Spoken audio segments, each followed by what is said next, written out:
Hello बच्चों, welcome back. आपके पास पिछला लेक्चर है मेरा, जिसमें हम लोगों ने बात की थी सेमीकंडक्टर के बारे में। तो सेमीकंडक्टर के बारे में बात ये हुई थी कि सेमीकंडक्टर एक ऐसे मटेरियल होते हैं जिनके आउटर मोस्ट ऑर्बिट में 4 इलेक्ट्रॉन होते हैं, जस्ट लाइक कार्बन। तो 4 इलेक्ट्रॉन होने की वजह से ये जो सिलिकॉन या जर्मेनियम के एटम होते हैं, जो सेमीकंडक्टर के एटम है, नेचुरल सेमीकंडक्टर के जो एटम है, ये अपने अड़ोस पड़ोस के अपने जैसे और एटमों के साथ में एक एक इलेक्ट्रॉन की शेयरिंग करते हैं और एक शेयरिंग वाला बॉन्ड बना लेते हैं। ठीक है, तो अब उसमें वहां पर बात पहुंची थी कि प्योर सेमीकंडक्टर क्या होता है। तो जैसा कि मतलब है, प्योर का मतलब ये होता है कि सपोज फॉर एग्जांपल हम यहाँ पे कुछ सर्कल्स बना रहे हैं। ये सर्किल क्या है? ये सेमीकंडक्टर है, सिलिका सेमीकंडक्टर मान लो। तो ये सेमीकंडक्टर्स हैं, ये एटम है सेमीकंडक्टर के। इनके सबके पास आउटर मोस्ट ऑर्बिट में 4 इलेक्ट्रॉन है। जैसे आप यहाँ देख रहे हो, हम सबके 4 इलेक्ट्रॉन यहाँ पर दिखा रहे हैं। तो जब आप इस तरह से 4 इलेक्ट्रॉन दिखाओगे हर एटम का, तो क्या होगा, यहाँ पर गुंजाइश दिखना शुरू हो जाएगी कैसे वो 4 इलेक्ट्रॉनों के वो जो एटम है वो आपस में शेयरिंग करेंगे। जैसे देखिए यहाँ पर जस्ट लुईस डायग्राम हम बताएंगे। तो लुईस डायग्राम में इस तरह शो करते हैं, इस तरह से हम एक बॉन्ड को बनता हुआ दिखा देते हैं। बिल्कुल भी इस मामले में कंफ्यूजन नहीं होनी चाहिए आपके दिमाग में कि कहीं पर ये 2 एटम रुके होंगे। This is just a representation to show the sharing bond, covalent bond. आप देखिए यहाँ पर, तो यहाँ पर इस तरह की लाइन दिखाने का मतलब है कि हर तरफ शेयरिंग अच्छे से हो रही है और हर तरफ की जो शेयरिंग हो रही है बच्चों, उसमें क्या हो रहा है, बॉन्ड हमारे कंप्लीट हैं। यहाँ ये इनकम्प्लीट बॉन्ड है जो कि आगे हमने नहीं बनाए हैं, तो ये हमारे इनकम्प्लीट बॉन्ड है। ठीक है, ये हमारे इनकम्प्लीट बॉन्ड है। ये देखें, तो ये एक ऐसे सिचुएशन है जिसमें हम ये कह रहे हैं कि सब कुछ बहुत बढ़िया है, सारे एटमों के पास 4 इलेक्ट्रॉन है और वो इलेक्ट्रॉन अपने पड़ोसी वाले एटमों के साथ शेयरिंग में इन्वॉल्व हैं। बट एक्चुअल में क्या हमेशा ऐसा होगा? क्या सच में ऐसा कोई क्रिस्टल होगा परफेक्टली, इस तरह का परफेक्ट क्रिस्टल जिसके अंदर सारे एटम अपने बॉन्ड बनाए रहेंगे? क्योंकि इलेक्ट्रॉन क्या होता है, इलेक्ट्रॉन बहुत ही हल्के पार्टिकल होते हैं। बहुत हल्के पार्टिकल होने का मतलब ये है कि बहुत एनर्जेटिक होते हैं। एनर्जेटिक होने का मतलब ये है कि उनको किसी तरह की शेयरिंग वाली सिचुएशन में रोक पाना इट्स वेरी डिफिकल्ट। अभी तो आप बहुत ही बेसिक लेवल पे फिजिक्स पढ़ रहे हैं। आगे जब आप और अच्छे फिजिक्स पढ़ते हैं, जब आप पढ़ते हैं इनके इन इलेक्ट्रॉनों को अच्छे से एक्सप्लेन करने वाले वेव फंक्शन के टर्म में, क्वांटम मैकेनिक्स जब आप पढ़ते हैं, तो वहाँ पर समझाया जाता है कैसे बॉन्डिंग एंटी बॉन्डिंग सिचुएशन आती है, कैसे ये ओवरलैप करते हैं, कैसे सेपरेट हो जाते हैं। तो फिलहाल आपको बस इतना समझना है कि टेम्परेचर जो होता है वो यहाँ पर एक बहुत बड़ा रोल प्ले करता है। क्या रोल प्ले करता है? क्योंकि टेम्परेचर जब होगा तो टेम्परेचर एक थर्मल एनर्जी लेके आता है। टेम्परेचर की वजह से एक थर्मल एनर्जी यहाँ पर होती है इन इलेक्ट्रॉनों के पास। हालांकि एटमों के पास भी थर्मल एनर्जी होती है, उस थर्मल एनर्जी से ये एटम भी अपनी जगह वाइब्रेट करते रहते हैं, इस तरह से फिक्स नहीं होते हैं। ये एटम अपनी जगह पे वाइब्रेट करते रहते हैं सारे एटम। तो उनके बीच के जो बॉन्ड होते हैं, वो बॉन्ड भी अगर स्प्रिंग जैसे हैं तो वो भी थोड़ा सा खिंचते दबते रहते हैं। आप सोच सकते हो, विजुलाइज कर सकते हैं। और जो इलेक्ट्रॉन है ये भी अपनी जगह वाइब्रेट करते रहेंगे। इनके वाइब्रेशन मतलब इनके पास भी अपनी एक एनर्जी का प्रोफाइल होगा। तो होता क्या है कि जब हमारा सिस्टम है, जैसे ये पूरा एटमों का सिस्टम है, और मान लो T = 0 केल्विन है। हालांकि थर्ड लॉ ऑफ थर्मोडायनेमिक्स कहता है कि इस तरह का 0 केल्विन टेम्परेचर फिजिकली प्राप्त करना संभव नहीं है, असंभव है। इतना असंभव है कि ये थर्मोडायनेमिक्स का थर्ड लॉ है। लेकिन फिर भी जस्ट हाइपोथेटिकली हम सोचते हैं कैसे सिचुएशन कि जहाँ पर ये मान लिया जाए कि हमारे पास जो सिचुएशन है कि टेम्परेचर 0 केल्विन यानी कि एब्सोल्यूट 0 टेम्परेचर है। तो एब्सोल्यूट 0 टेम्परेचर कहने का मतलब है कोई भी थर्मल एनर्जी यहाँ इन्वॉल्व नहीं हो रही है। थर्मल एनर्जी इन्वॉल्व ना होने का मतलब है कि आप मान सकते हो कि ये सारे एटम उस तरह से वाइब्रेट नहीं कर रहे। They have very very very small energy, जो शायद उनकी क्वांटम 0 पॉइंट एनर्जी होगी तो होगी, अदरवाइज दे आर निग्लेजिबल। तो ये सिचुएशन तब होगी जब 0 केल्विन टेम्परेचर आप रखोगे, और तो हम ये मान सकते हैं कि हाँ सारे बॉन्ड कंप्लीटेड हैं। तो एनसीईआरटी के बुक में बाकायदा लिखा गया है कि अगर आप किसी प्योर सेमीकंडक्टर की बात करते हैं जिसमें सारे एटम एक ही जैसे होते हैं, मतलब अगर ये सिलिका का है तो सारे एटम सिलिका के होते हैं, तो 0 केल्विन टेम्परेचर पर हम ये मानेंगे कि सारे बॉन्ड कंप्लीट होंगे, कोई बॉन्ड टूटा नहीं होगा। लेकिन अगर आप रूम टेम्परेचर की बात करें, रूम टेम्परेचर का मतलब क्या हो गया, हम मान लें 27 डिग्री सेंटीग्रेड। तो 27 मानने का कारण ये होता है कि अगर आप इसको केल्विन में कन्वर्ट करना चाहेंगे तो 273 जोड़ करके आपको 300 केल्विन मिल जाएगा। इसीलिए हम नॉर्मली 27 डिग्री सेंटीग्रेड को रूम टेम्परेचर कहते हैं, क्योंकि हो सकता है वो कम ज़्यादा होता हो, but it is just to get this number you can say primarily भी मान लें। तो जब आपके पास इतनी टेम्परेचर होता है तो एक थर्मल एनर्जी होती है 3 डायमेंशनल स्ट्रक्चर में 3/2 kBT, ये एक थर्मल एनर्जी होती है। अब ये जो थर्मल एनर्जी होगी ये इस टेम्परेचर पर इन सभी एटमों के पास भी होगी, इलेक्ट्रॉनों के पास भी होगी। एटम भी कुछ वाइब्रेट कर रहे होंगे, इलेक्ट्रॉन भी कुछ एनर्जी प्रोफाइल के साथ अपना हिलडुल रहे होंगे। उसकी वजह से क्या होगा, हो सकता है ये इलेक्ट्रॉन यहाँ से हट जाए और कहीं बाहर चला जाए। अब जब इलेक्ट्रॉन यहाँ हटेगा तो हम मान लें यहाँ पर एक खाली जगह बन जाएगी। मान क्या लें, खाली जगह, चलो हम स्क्वायर बना देते हैं क्योंकि सर्किल से हमने पहले एटम बना रखा है।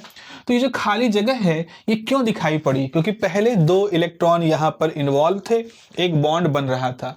द मोमेंट इलेक्ट्रॉन यहाँ गया तो अब तो बॉन्ड बनेगा नहीं, तो अब यहाँ पर ऐसा दिखेगा, आपको एक इलेक्ट्रॉन दिख रहा है इस एटम का और ये एक खाली जगह दिख रही है। अब ये खाली जगह इसलिए हम दिखा रहे हैं क्योंकि अगर हम इसको या तो ऐसे दिखा देंगे, भाई यहाँ पे देखो खाली जगह आ गई, यहाँ पे खाली जगह हो गई क्योंकि यहाँ का इलेक्ट्रॉन शिफ्ट करके यहाँ चला गया। अब ये जो खाली जगह है ये क्या होगा, ये किसी न किसी इलेक्ट्रॉन को अट्रैक्ट करेगी ताकि बॉन्ड फिर से बन जाए। भाई बॉन्ड बनने की भी अपनी एनर्जी होती है, एक तरह का एनर्जी मिनिमाइजेशन होता है। अगेन क्वांटम मैकेनिक्स की बात है, जब ये बॉन्ड बनते हैं एक तरह की स्टेबिलिटी आती है, एक तरह इक्विलिब्रियम स्टेट को बिलोंग करता है। और हम जानते हैं कि कोई भी सिस्टम जो होता है वो पूरी कोशिश करता है अपनी इक्विलिब्रियम स्टेट को प्राप्त करने का। तो नेचुरली इस क्रिस्टल के अंदर बॉन्ड बनने की टेंडेंसी है, बॉन्ड टूटने की टेंडेंसी नहीं है। बॉन्ड तो इसलिए टूटे क्योंकि थर्मल एनर्जी वहां पे आई और उसने बॉन्ड को तोड़ दिया, इलेक्ट्रॉनों को एनर्जी दे दी, बॉन्ड टूट गए। तो इस पूरे क्रिस्टल के अंदर बॉन्ड बनने की टेंडेंसी होगी। तो जब बॉन्ड बनने की टेंडेंसी होगी तो ये जो खाली जगह होगी ये हमेशा क्या कोशिश करेगी कि किसी इलेक्ट्रॉन को कैप्चर कर लें ताकि यहाँ एक बॉन्ड बन जाए। हमारा सिस्टम अपनी उस टेंडेंसी को फुलफिल करने की कोशिश करेगा। तो ये जो खाली जगह है, ये खाली जगह एक ऐसी कैविटी की तरह से काम करेगी जो इलेक्ट्रॉनों को अट्रैक्ट करेगी, इलेक्ट्रॉन को अट्रैक्ट करने वाली कैविटी की तरह से ये काम करेगी। अब आपको मालूम है कोई भी निगेटिव चार्ज पार्टिकल किसकी तरफ अट्रैक्ट होता है, तो आंसर आता है कूलम लॉ से कि वो एक पॉजिटिवली रीजन या पॉजिटिवली चार्ज पार्टिकल की तरफ अट्रैक्ट होता है। तो इसका मतलब है कि क्योंकि इस क्रिस्टल के अंदर बॉन्ड बनने की टेंडेंसी है, because to get the its equilibrium state, its natural state, तो वो कैविटी इलेक्ट्रॉन को अट्रैक्ट करेगी। तो कैविटी कैसी हो गई, पॉजिटिव नेचर की हो गई। तो हम यहाँ पर इस खाली जगह को एक पॉजिटिवली चार्ज पार्टिकल की तरह बिहेव करता हुआ मानेंगे। एक मॉडल है हमारा। शॉकले द ग्रेट फिजिसिस्ट जो थे, शॉकले और इवन डिराक जो थे, एक बहुत बड़े फिजिसिस्ट थे, उनका पार्टिकल एंटी पार्टिकल की थ्योरी और बाद में शॉकले की इलेक्ट्रॉन होल की थ्योरी। तो इन फिजिसिस्टों ने इस तरह का एक पूरा सिस्टम क्रिएट किया कि अगर हम इस खाली जगह को एक पार्टिकल के तौर पे माने, एक पॉजिटिवली चार्ज पार्टिकल के तौर पे माने, तो हम यहाँ पर सेमीकंडक्टर के अंदर 2 तरह के चार्ज पार्टिकल कह सकते हैं। एक चार्ज पार्टिकल वो जो कि इलेक्ट्रॉन है, जो कि खुद है, वो फिजिकल पार्टिकल है, और दूसरा इलेक्ट्रॉन के बॉन्ड से हट जाने के बाद जो खाली जगह बचती है उसको हम एज अ पार्टिकल माने। So now this particle is called the hole, this is called hole and this is called electron. तो यहाँ पर आप क्या देख रहे हो कि हमारा जो प्योर सेमीकंडक्टर है उसके अंदर सारे के सारे एटम एक जैसे हैं, लेकिन यहाँ पर ये दिख रहा है कि कुछ इलेक्ट्रॉन अपने बॉन्ड को तोड़ करके बाहर जा चुके हैं, अपने पीछे खाली जगह छोड़ दी, इसको कि हम होल कह रहे हैं, जो कि पॉजिटिवली नेचर का होता है। और जो इलेक्ट्रॉन बाहर गया वो तो फ्री इलेक्ट्रॉन है ही, उसमें तो कोई डाउट है नहीं। तो इस तरह से हमारा ये पूरा सिचुएशन यहाँ पर बन रहा है। क्या ये एक ही जगह पे होगा? नहीं, ऐसा कई जगहों पे भी हो सकता है। आप देखोगे हो सकता है यहाँ पर भी टूट जाए, यहाँ टूट जाएगा तो यहाँ एक होल बन जाएगा, यहाँ उसका एक इलेक्ट्रॉन कहीं बाहर भाग रहा होगा। अच्छा, ये भी तो हो सकता है, मान लो एक इलेक्ट्रॉन यहाँ से भगा और यहाँ एक खाली जगह बनी और वो इलेक्ट्रॉन छिटक के यहाँ पहुँच गया, तो जैसे इलेक्ट्रॉन चिटक के यहाँ पहुंचेगा तो इस जगह पे इलेक्ट्रॉन आ जाएगा, ये बॉन्ड फिर से क्रिएट हो जाएगा और ये इलेक्ट्रॉन कहीं घूमता घूमता जाएगा, मान लो यहाँ पर भी कोई होल रहा होगा उसको कैप्चर कर लेगा और यहाँ का जो इलेक्ट्रॉन भागा होगा वो कहीं और जाएगा, किसी और होल कैप्चर कर लेगा, होल उसको कैप्चर कर लेगा। तो मेरा कहने का मतलब यहाँ पर ये है कि हम ये हमेशा नहीं कह सकते हैं कि इस पोजीशन पे होल बना ही बना होगा, इस पोजीशन पे होल बना ही बना होगा, नहीं, क्योंकि ये होल बनते बिगड़ते रहते हैं। सिस्टम जो है, ये पूरा एटमों का जो सिस्टम है, इसकी खुद की टेंडेंसी क्या है, बॉन्ड बनाए रखने की, बॉन्डों को बनना ही इस कोवेलेंट बॉन्डिंग की टेंडेंसी। अब आप लोग सर बॉन्ड क्यों बनते हैं, चलो याद करो बॉन्ड क्यों बनते हैं। कार्बन जो होता है, कार्बन के पास जो 4 इलेक्ट्रॉन होते हैं, तो ये कार्बन बॉन्ड क्यों बनाता है, क्योंकि कार्बन अपना ऑक्टेन पूरा करना चाहता है ना। और जब ऑक्टेन पूरा हो जाता है तो कार्बन की स्टेबल स्टेट हो जाती है, मोस्ट स्टेबल स्टेट होती है। इस तरह की चीजें आपने केमिस्ट्री में पढ़ी होगी कि ऑर्बिटल्स अगर हाफ फील्ड है या फुल फील्ड होते हैं तो उनकी स्टेबल स्टेट होती है। तो नेचुरल, इन सारे सिलिका के एटमों की नेचुरल टेंडेंसी क्या है कि बॉन्ड बनाए जाएं, बॉन्डों को बनाना इनकी नेचुरल टेंडेंसी है। तो बॉन्ड बन भी रहे होंगे और थर्मल एनर्जी की वजह से टूट भी रहे होंगे। तो यहां पर 2 चीजें आपको समझनी है। जब एक बॉन्ड टूटेगा तो कुछ होल बनेंगे, मान लो number of hole per unit volume NH है, this is the density, number of hole per unit volume, H लिख दिया होल्स के लिए।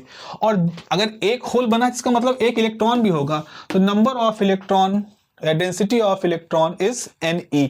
तो आप देख रहे हो जितने होल हैं उतने इलेक्ट्रॉन हैं, ठीक है। तो ये होल इलेक्ट्रॉनों की संख्या बराबर है। और चूंकि इस तरह के सेमीकंडक्टर को हम इंट्रिंसिक सेमीकंडक्टर कहते हैं, मतलब प्योर स्टेट ऑफ सेमीकंडक्टर कहते हैं। तो यहाँ पर क्या होगा, इसकी वैल्यू किसके बराबर होती है, Ni। तो अब एक इंट्रिंसिक सेमीकंडक्टर में बच्चों एक चीज समझ में आनी चाहिए आपको कि नंबर ऑफ होल जितने होंगे उतने ही नंबर ऑफ इलेक्ट्रॉन होंगे। और ये जो एक नंबर होगा, इस नंबर को हम एक नाम देंगे Ni, intrinsic number density, intrinsic number पर यूनिट वॉल्यूम। अगर आप पर यूनिट वॉल्यूम में बात कर रहे हैं तो डेंसिटी कही जाएगी, अगर आप पर यूनिट वॉल्यूम नहीं कह रहे हैं तो this is the number of hole, number of electron and number of charge carrier, intrinsic semiconductor में नंबर ऑफ चार्ज कैरियर। तो क्या पता चला, जब कोई सेमीकंडक्टर शुद्ध होता है, जब कोई सेमीकंडक्टर प्योरेस्ट स्टेट में होता है, तो उस प्योरेस्ट स्टेट में भी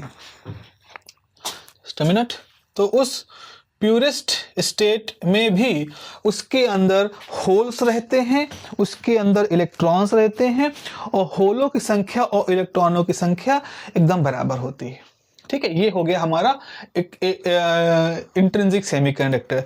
आपने कहा तो बहुत अच्छी बात है भाई, जितने नंबर ऑफ होल है उतने नंबर ऑफ इलेक्ट्रॉन है, ये तो अच्छी बात है, इलेक्ट्रॉन होल का होना। मैंने कहा क्यों भाई, क्यों अच्छी बात कह रहे हो। आपने कहा सर मैंने पढ़ा है कि जो चार्जेस होते हैं वो करंट को बिलोंग करते हैं, number of charge crossing through unit area and unit time it gives the current. तो यहाँ पर तो जितने पॉजिटिव चार्ज है उतने नेगेटिव चार्ज हैं, तो अच्छी बात है। फिर मैं कहूँगा नहीं, थोड़ा सा हमारे लिए सिचुएशन यहाँ पर ये है क्योंकि ये एग्जैक्टली सेम है। हम क्या चाहते हैं, हम एक ऐसी सिचुएशन चाहते हैं, हम एक ऐसी स्थिति के बारे में सोचना चाहते हैं जहाँ इनमें से थोड़ा सा असंतुलन हो, थोड़ा सा डिसबैलेंस हो, देन कुछ ग्रेडियंट हो। ग्रेडियंट मतलब होता है जैसे कि कहीं कुछ ऊंच नीच हो, बढ़ा एक तरफ बढ़ा एक तरफ कम। तो जब कहीं कम ज्यादा होता है ना तो एक स्लोप बनता है, एक नेचुरल फ्लो बनता है। अगर समतल है कोई चीज, जैसे आपने पढ़ा होगा, अगर एक तख्ता रखा है, एक तख्ता है, इस तख्ते बॉल यहाँ रखी है, बॉल यहाँ रखी है और जमीन है, ये जमीन से इस बॉल की ऊंचाई h है, इस बॉल की ऊंचाई h है, तो ये दोनों बॉलें स्थिर रहेंगी, नहीं मूव करेंगी।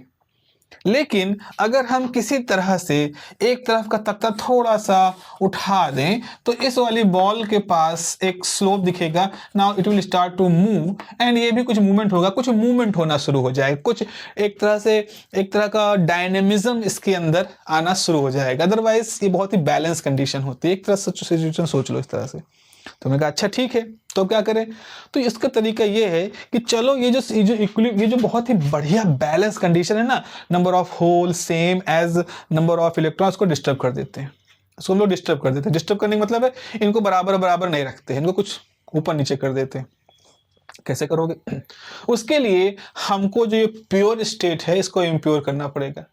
भाई हर चीज़ बिल्कुल स्टेबल रखी है, हर चीज़ बराबर रख रखी है, हम इसमें कुछ कुछ बुराइयां मिला देंगे। अब बुराई इन सेंस समथिंग जो कि इसकी इक्विलिब्रियम कंडीशन को डिस्टर्ब करने वाला है, तो हम इसके अंदर कुछ इम्प्योरिटी ऐड करेंगे। उस इम्प्योरिटी को हम नाम देंगे डोपिंग, उस प्रोसेस को नाम देंगे doping. What is doping? Doping is the process जिसके द्वारा, डोपिंग वो प्रोसेस होता है जिसके द्वारा हम इस इंट्रिंसिक सेमीकंडक्टर में, इस प्योर सेमीकंडक्टर में कुछ बाहर से इम्प्योरिटी ऐड करते हैं। अब आप कहोगे sir what do you mean bye impurity? Impurity क्या? जैसे अगर हमने कहा कि अशुद्ध खाना, अशुद्ध खाने का मतलब क्या है? अशुद्ध खाने का मतलब हम ये सोचते हैं ऐसा खाना जिससे हमारा स्वास्थ्य प्रभावित हो, बैड मीनिंग में। हमारे शरीर के अंदर अगर बैक्टीरिया चले गए, किसी खाने में सड़न हो गई, कोई खाना खराब हो चुका, उसमें फंगस लग गया, हमने खाया, हमारी बॉडी को वो डिस्टर्ब कर देगा, हमारी बॉडी की इक्विलिब्रियम कंडीशन को बिगाड़ देगा, तो हमारे लिए वो इम्प्योरिटी है, वो इम्प्योर चीज़ हो गई। गंदा पानी पीने का मतलब क्या है? हमने अमीबा पैरामीशियम कुछ शरीर के अंदर डाल दिया जिसने हमारे शरीर के अंदर जो गट बैलेंस है उसको उसने डिस्टर्ब कर दिया, तो it is kind of impurity जो हमने कंज्यूम कर ली है। यहाँ पर क्या होने वाला है? यहाँ हम कुछ ऐसा एलिमेंट डालने वाले हैं जो एलिमेंट इसकी जो इक्विलिब्रियम की कंडीशन है, नंबर ऑफ चार्जेस का जो बैलेंस है उसको डिस्टर्ब कर दे, उसको अस्त व्यस्त कर दे, ताकि एक असंतुलन क्रिएट हो जाए और फिर हम उस असंतुलन का इस्तेमाल करके आगे अपनी डिवाइस बना पाएं, पीएन जंक्शन, एनपीएन या पीएनपी ट्रांजिस्टर वगैरह सब। तो आप जरा ध्यान से समझें, बहुत ही इंटेलिजेंट तरीके से ये सारा ब्रांच डेवलप हुआ है। छोटे मोटे लोग नहीं थे जिन्होंने इसको डेवलप किया था, चाहे शॉकली हो, चाहे उस समय के जो लोग हों।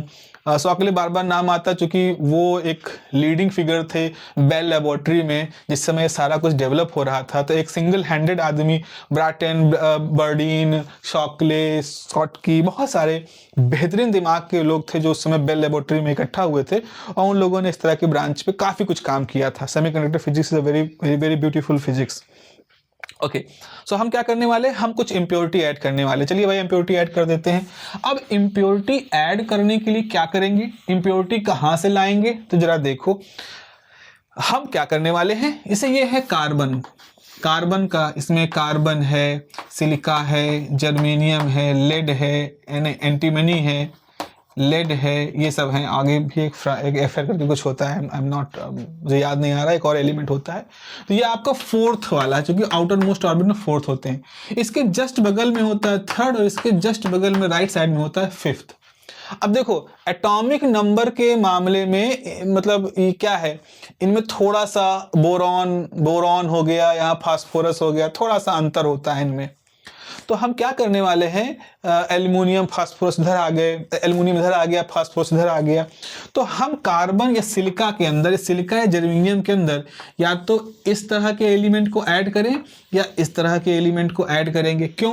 क्योंकि एटॉमिक रेडियाई का भी यहाँ पर मसला रखना है। देखो होने क्या वाला, होने ये वाला है कि जैसे ये हमारा सिलिका का पूरा क्रिस्टल है, ठीक, इसमें सारे आइटम सिलिका वाले हैं। अब हम इसकी जगह पर कुछ रखने वाले हैं, इसकी जगह पर यहाँ से सिलिका हटा करके यहाँ हम कुछ रखने वाले हैं।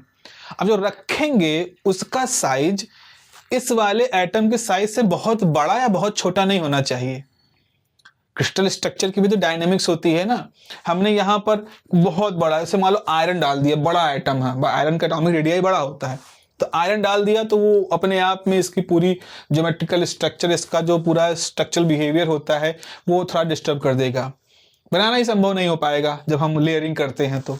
या हमने यहाँ पर कुछ और डाल दिया, कोई बहुत छोटा कार्बन क्या छोटा कुछ सिलिका से बहुत छोटा कुछ यहाँ पे डाल दिया इसके अंदर, तो वो भी मतलब हमारे लिए वो प्रॉब्लम होगा। तो हम ऐसा रखेंगे कि इसी थर्ड और फिफ्थ एलिमेंट के थोड़ा एटॉमिक रेडियाई को मैनेज करते हुए चीज़ों को हम यहाँ पर रखेंगे, बहुत बड़ा बहुत छोटा नहीं। तो सबसे बढ़िया होता है यही तीन के एलिमेंटों को मिला दें। तो हम यहाँ पर या तो थर्ड ग्रुप का एलिमेंट मिलाते हैं या हम फिफ्थ ग्रुप का एलिमेंट मिलाते हैं। तो थर्ड के मिलाओगे तो अलग सिचुएशन यहाँ पे बन जाएंगे, फिफ्थ का मिलाओगे तो अलग सिचुएशन यहाँ पे बन जाएंगे। देखिए क्या क्या बनता है। सबसे पहले थर्ड का बनाते हैं। मान लो एल्युमिनियम को मिलाया, तो मैंने यहाँ पर एल्युमिनियम मिला दिया। अभी एल्युमिनियम है, थोड़ा एल्युमिनियम को हमने इस तरह से बना दिया, ये एल्युमिनियम है हमारा, ठीक है। एल्युमिनियम में क्या होता है, एल्युमिनियम का पढ़ा है आपने, एटॉमिक नंबर 13 होता है 283, ये इसका तरीका है कहने का। तो आउटर मोस्ट ऑर्बिट में कितने इलेक्ट्रॉन हैं? 3। तो जब ये एल्युमिनियम यहाँ पहुंचा, हटा दें, एल्युमिनियम यहाँ पहुंचा तो इसने अपने 3 पड़ोसियों के साथ तो एक एक इलेक्ट्रॉन की साझेदारी कर ली। लेकिन जब चौथा पड़ोसी आया कि आओ भाई हमसे भी साझेदारी कर लो, तो एल्युमिनियम कह रहे भाई मेरे पास तो है ही नहीं। अब उसको कमी महसूस होना शुरू हुई, एल्युमिनियम को एक कमी महसूस होना शुरू हुई कि अगर एक और इलेक्ट्रॉन उसके पास होता तो वो एक बॉन्ड बना लेता। जैसे मैंने पहले कहा, बॉन्ड बनाना इन एटमों की प्रायोरिटी है। तो चूंकि इस जगह पर अगर बैठे हो, अगर एल्युमिनियम इस जगह बैठा है, तो उसको ये रवायत फॉलो करनी पड़ेगी, उसको ये प्रथा फॉलो करनी पड़ेगी कि भाई 4 तरफ 4 बॉन्ड बनाने हैं। अब एल्युमिनियम कहे भाई मैं कैसे बनाऊं, जब मेरे पास 3 ही इलेक्ट्रॉन आउटर मोस्ट ऑर्बिट में है, तो मैं चौथा बॉन्ड कैसे बनाऊं। लेकिन चूंकि आप चारों तरफ से सिलिका से घिरे हुए हैं, और सिलिका का जो रूल है वो तो एक एक इलेक्ट्रॉन 4 बॉन्ड बनाने का है, तो अब यहां पर उस रूल को फॉलो करने के दौरान एल्युमिनियम को लगता है कि भाई मेरे पास तो एक इलेक्ट्रॉन की कमी है। अब उस एक इलेक्ट्रॉन की कमी को पूरा करने के लिए एल्युमिनियम क्या करेगा, अगल बगल से कहीं से घूमता हुआ इलेक्ट्रॉन पकड़ने की कोशिश करेगा ताकि वो चौथा बॉन्ड बना ले। तो यानी एल्युमिनियम एक होल जनरेट करेगा। होल, जैसे मैंने बताया, होल क्या होता है, होल एक डेफिशिएंसी होती है, एक ऐसी खाली जगह की बात होती है जो इलेक्ट्रॉनों को पकड़े ताकि वो बॉन्ड बना सके। तो ये होल क्यों बन रहे हैं, क्योंकि यहाँ के नियम है कि बॉन्ड कोवेलेंट बॉन्ड बनाने हैं और हर एटम को 4 बॉन्डों का क्राइटेरिया पूरा करना है।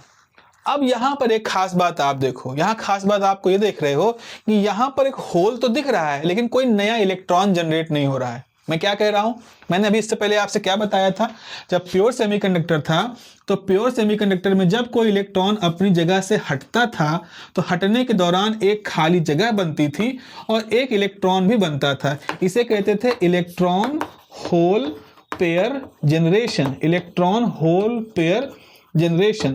तो यहाँ पर नॉर्मली जो हमारा सेमीकंडक्टर में इलेक्ट्रॉन और होल बनते हैं वो बॉन्ड के टूटने से बनते थे, उनके टूटने से एक होल और इलेक्ट्रॉन बराबर बनते थे। इसीलिए हमेशा जितने नंबर ऑफ होल बनते होते उतने ही नंबर ऑफ इलेक्ट्रॉन होते। लेकिन यहाँ पर तो ऐसा नहीं हुआ, यहाँ एक एल्युमिनियम आया और उस एक एल्युमिनियम ने आकर के केवल एक होल क्रिएट किया, कोई एक्स्ट्रा इलेक्ट्रॉन क्रिएट नहीं किया।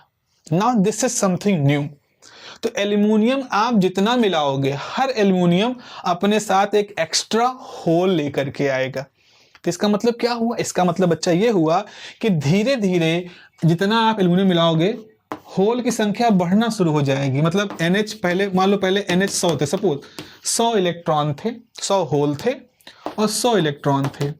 ये कैसे बने हैं, ये थर्मल एनर्जी की वजह से बॉन्ड के टूटने से बने हैं, और वो है तो रहेगा। फिर क्या हुआ, वो तो टूटे, वो तो हैं, number of hole number of electron 100 है, ये इंट्रिंसिक सेमीकंडक्टर की प्रॉपर्टी है, होंगे ही। अगर कम होंगे तो बराबर मात्रा में कम होंगे, अगर कम हो गए, मान लो इसमें से 30 इलेक्ट्रॉन 30 होल के साथ कंबाइन कर गए तो कितने बचेंगे, 70 यहां बचेंगे, 70 यहां बचेंगे, ठीक है, बराबर रहेंगे। मेन चीज है बराबर रहेंगे। ओके, नाउ आपने इसके अंदर 20 एल्युमिनियम और मिला दिए एटम, जस्ट फॉर एग्जांपल हम नंबर ले रहे हैं, तो वो हर एल्युमिनियम अपने साथ एक एक्स्ट्रा होल क्रिएट कर रहा होगा। तो क्या होगा, 70 20 90। अब यहां पर 90 हो जाएंगे होल और 70 हो जाएंगे इलेक्ट्रॉन, है ना, 90 होल 70 इलेक्ट्रॉन हो गए यहां पर। अब देखो यहां पर एक खास बात आप देखो, अगर अब चूंकि होल संख्या में ज्यादा है, इलेक्ट्रॉन संख्या में कम है, तो क्या होगा कि जो इसमें से कुछ होल, कई होल ऐसे होंगे, अब चूंकि होल क्या खाली जगहें हैं, ये वो खाली जगह हैं जो इलेक्ट्रॉनों को कैप्चर करती हैं। तो इसका मतलब है इनमें से कुछ खाली जगह हैं, इन इलेक्ट्रॉनों को कैप्चर भी करेंगी, बिल्कुल करेंगी। तो हो सकता है कि समय के साथ साथ धीरे धीरे ये बैलेंस थोड़ा सा बदल जाए। यहाँ पर नंबर ऑफ होल, मान लो इसमें से किसी समय क्या हुआ, ओवरऑल 30 इलेक्ट्रॉनों ने 30 होल के साथ कैप्चर कर लिया, तो ये बचे 60 और ये बचे 40। एक चीज हमेशा याद रखो, हमेशा अब नंबर ऑफ होल ज्यादा ही होंगे और नंबर ऑफ इलेक्ट्रॉन अब हमेशा कम ही होंगे। बदल गया, मामला बदल गया। तो नंबर ऑफ होल यहां पर हमेशा सुपीरियरिटी पे रहेंगे और नंबर ऑफ इलेक्ट्रॉन हमेशा यहां पर इंफीरियरिटी पे रहेंगे। तो अब हम क्या कहेंगे, एल्युमिनियम के मिलाने की वजह से number of number of holes क्या हो जाएंगे, मेजॉरिटी चार्ज कैरियर, और ये क्या हो जाएंगे, माइनॉरिटी चार्ज कैरियर। इनको हम नाम देंगे minority charge carriers, majority charge carriers, minority charge carriers, majority charge carriers. नाम इनका बिल्कुल स्पष्ट है, क्यों मेजॉरिटी क्यों minority, because they are greater amount in, number में ज्यादा है और वो नंबर में कम है। कौन नंबर में ज्यादा है, होल्स। अब देखो मेजॉरिटी कौन है, होल्स। होल्स कैसे होते हैं, पॉजिटिव, और पॉजिटिव का पी ले लो तो आप इस तरह के मटेरियल को क्या नाम दोगे, पी टाइप मटेरियल। तो ये डोपिंग के बाद, एल्युमिनियम के डोपिंग के बाद हमारे पास जो सेमीकंडक्टर बना उसको हम एक्सट्रिंसिक सेमीकंडक्टर कहेंगे, इम्प्योर आप कह लो सेमीकंडक्टर। और इम्प्योर सेमीकंडक्टर के अंदर क्या हुआ, जो नंबर ऑफ होल्स हैं, number of holes become more then number of electrons, and चूंकि नंबर ऑफ होल ज़्यादा है इसीलिए पॉजिटिव, चूंकि positive particles, holes positive particle वो ज़्यादा हैं, इसीलिए हमने इस मटेरियल को पी टाइप मटेरियल कहा। कभी भी दिमाग में ये बात नहीं आनी चाहिए कि हमारा क्रिस्टल पॉजिटिव हो गया है, नहीं, क्रिस्टल नहीं पॉजिटिव हुआ, क्रिस्टल अभी भी न्यूट्रल है। आपने कहा क्यों, होल तो ज़्यादा हो गए ना, समझो जरा बात को। शुरू में हमारे पास क्या था, हमारे पास सेमीकंडक्टर था जिसके अंदर एटम्स थे इस तरह से, जितने होल थे, नंबर ऑफ होल जितने थे उतने ही नंबर ऑफ इलेक्ट्रॉन थे, ठीक है बात। अच्छा, तो यहाँ पे ना कोई चार्ज कम ना कोई ज़्यादा। आपने क्या मिलाया, आपने इसके अंदर एल्युमिनियम मिलाया जिसके पास 13 इलेक्ट्रॉन है, यानी कि 13 इलेक्ट्रॉन वाला जो एल्युमिनियम होगा वो न्यूट्रल होगा, ना पॉजिटिव चार्ज होगा ना नेगेटिव चार्ज होगा, न्यूट्रल होगा। तो आपके पास जो सेमीकंडक्टर था वो भी न्यूट्रल था, because same number of positive negative charge थे इसके अंदर। और आपने एल्युमिनियम मिलाया तो क्या हुआ, न्यूट्रल में न्यूट्रल मिलाओगे तो न्यूट्रल तो रहेगा, कहीं कोई एक्स्ट्रा चार्ज नहीं आया बाहर, ना यहाँ से गया, ये पहले भी न्यूट्रल था, ये न्यूट्रल मिला, तो न्यूट्रल में न्यूट्रल मिलके तो न्यूट्रल ही क्रिस्टल रहेगा ना।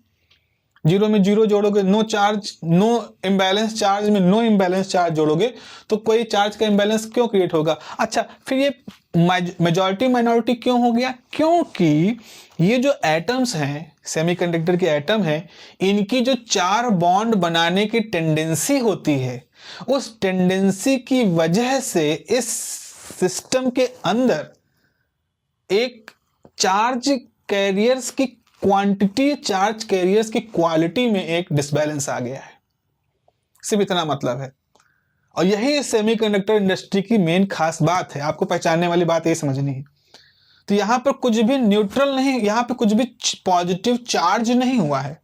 तो जब अगर कोई कहे कि पी टाइप मटेरियल है, तो पी टाइप मटेरियल कतई ये मतलब नहीं है कि positively charge material, no.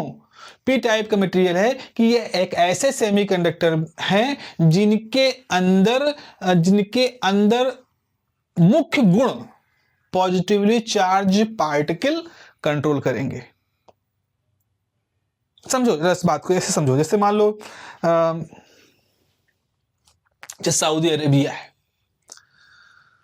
Saudi Arabia एक मुस्लिम राष्ट्र है। इसका क्या मतलब है कि क्या उस देश में सिर्फ और सिर्फ मुस्लिम ही रहेंगे, क्या वहां और किसी धर्म के लोग नहीं रहते हैं, ऐसा तो नहीं है। अगर आप सऊदी अरेबिया में जाके देखें तो उनकी पॉपुलेशन में वहाँ जो बिजनेस करने वाले लोग, वहाँ स्कूलों में काम करने वाले लोग, वहाँ जो मजदूर वर्ग है, जो भी बहुत सारे जो वर्ग होते हैं, उनमें सभी लोग, वहाँ पे हिंदू भी काम करते हैं, सिख, जैन, क्रिश्चियन, बहुत लोग काम करते हैं और बड़े हार्मोनी के साथ काम करते हैं।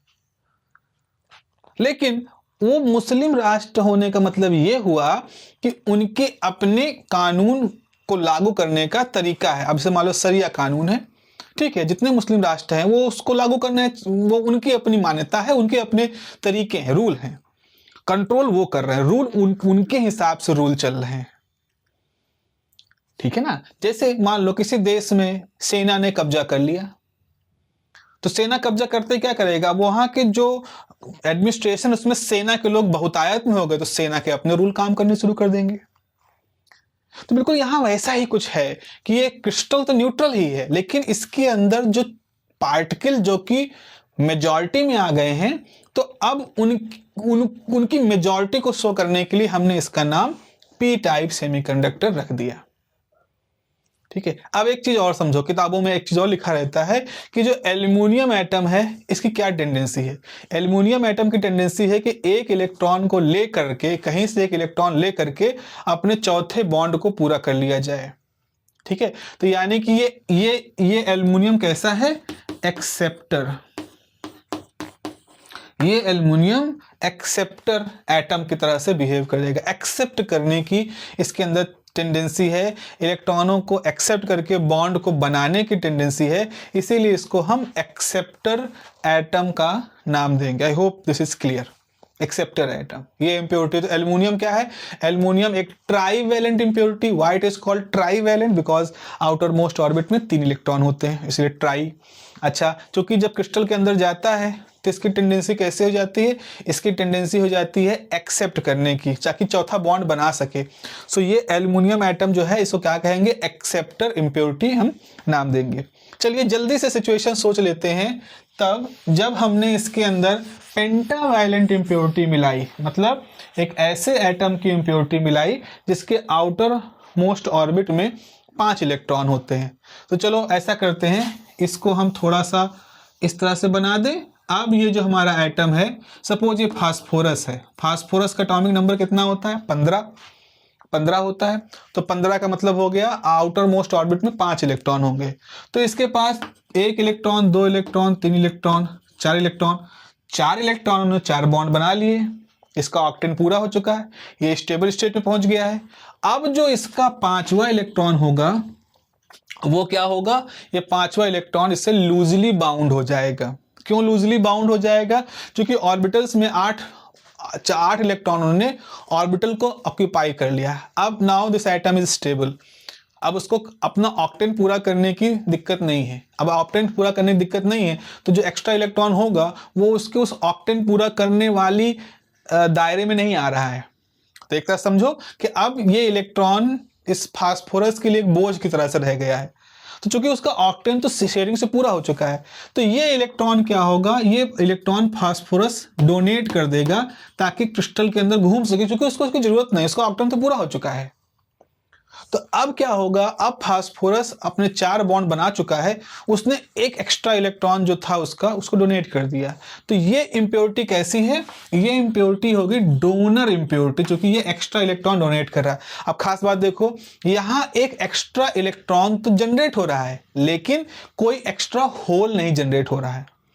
प्योर सेमीकंडक्टर में क्या होता है, प्योर सेमीकंडक्टर में बॉन्डों के टूटने से एक इलेक्ट्रॉन एक होल एक साथ जनरेट होते हैं, लेकिन यहां पर एक इलेक्ट्रॉन एक होल नहीं जनरेट हो रहा है, फास्फोरस अपने साथ एक एक्स्ट्रा इलेक्ट्रॉन लेकर के आ रहा है।